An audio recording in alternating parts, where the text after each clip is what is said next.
And my name is Keith. Before I started Interseed, I was actually in a tech consulting firm. So we actually build solutions for SME, MNCs, and do consulting for these companies as well. So I have been in the startup space as well, working with startups, advising them on what to do and how to launch their products as well. So I think last year, was it early last year, that's when God called me to Interseed. And really, Interseed is a kingdom startup, and Interseed is built as a global house of prayer, right? And a safe place where believers or even non-believers can come and experience God's love and be united in prayer. Prayer, right? And prayer is so crucial, first to our daily walk with God and in our ministry.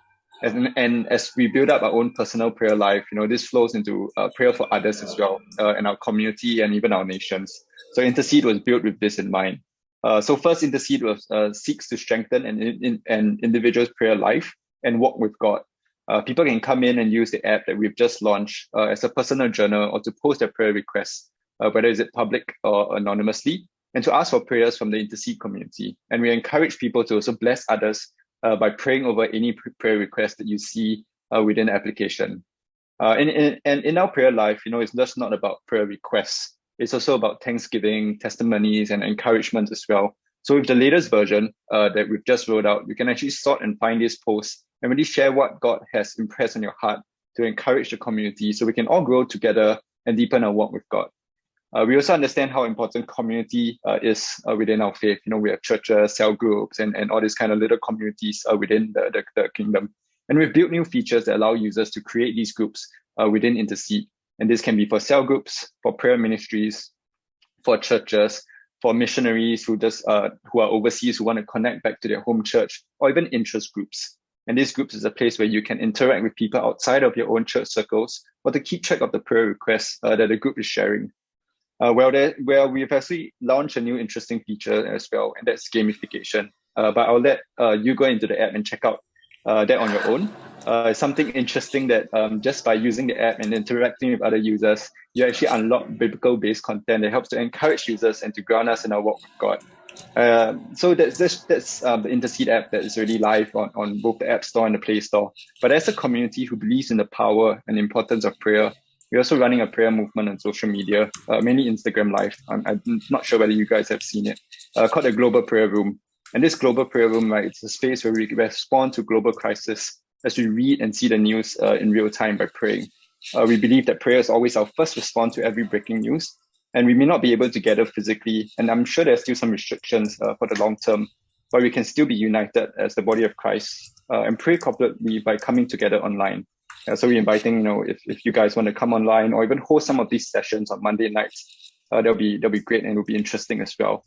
And we just started this initiative in June, which is this month. But every session, when we come together on Instagram and just cry out to God to pour out His Spirit over the nation. And it's really amazing and encouraging that everyone who has tuned in has felt the presence of God in their homes through their mobile devices. And we believe that's extremely powerful.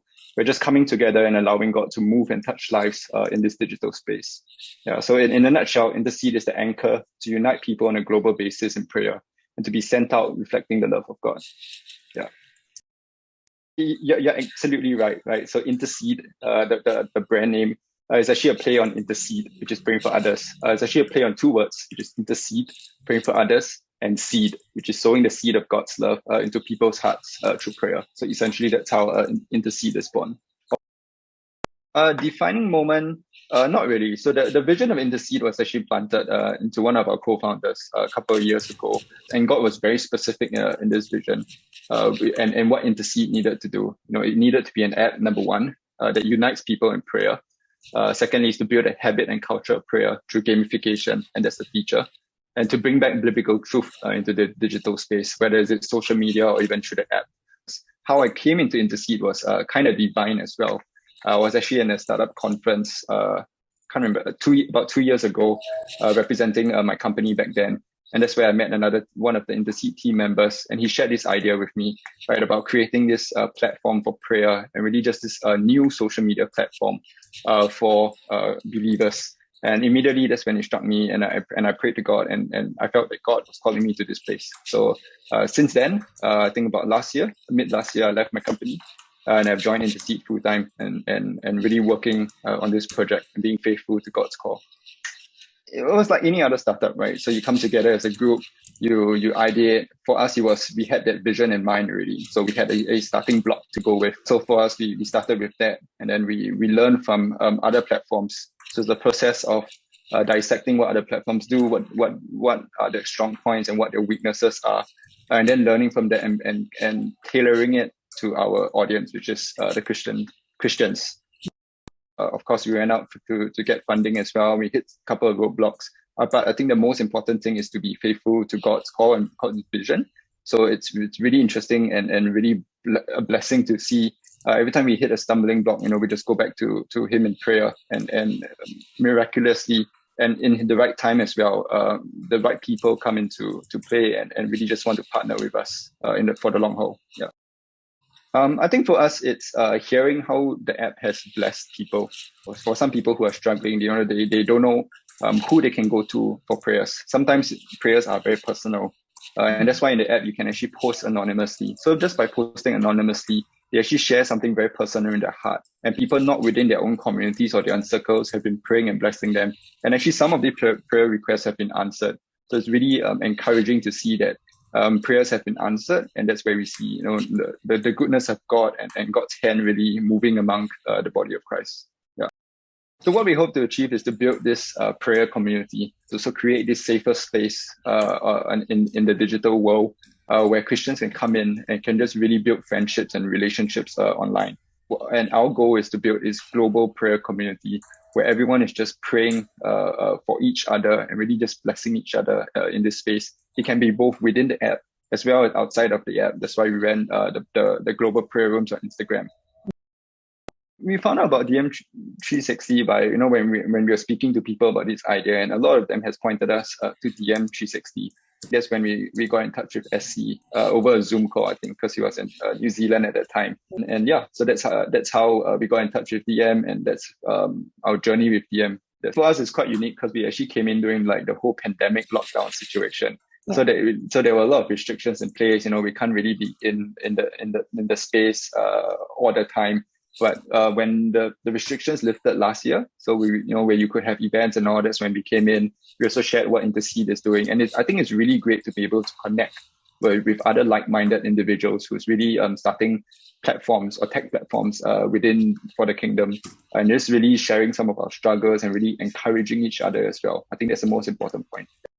Number one, because everyone was pointing us to DM, so I think that's a big sign. It's like, hey, look, we need to go there, right? Yeah. And of course, I think there's no other space out there that is like DM, right? Where kingdom-minded or individuals or entrepreneurs can come together. Yeah, there's a lot of other co-working spaces, but they're a bit secular in that sense. But DM is unique because you can find other people and within the kingdom, and also people from different churches. You learn from them, learn from their experiences as well. Mm-hmm. I think grow as a community. Maybe even more events, maybe even supporting some of its partners as well, letting some of its partners speak more and all that. But of course, if once the pandemic situation eases up and everyone can gather back into the space, I think that will be a bit more vibrant. Yeah. I think it's being faithful to God. So if God has called you to a specific kingdom assignment, you have to be faithful to that call and always continually to seek Him and to be in His presence. You may face setbacks or even people may not agree with what you're doing, but if it's God's call, He will eventually pull through on His promises. So you just need to stick with it and continue to strive, I guess.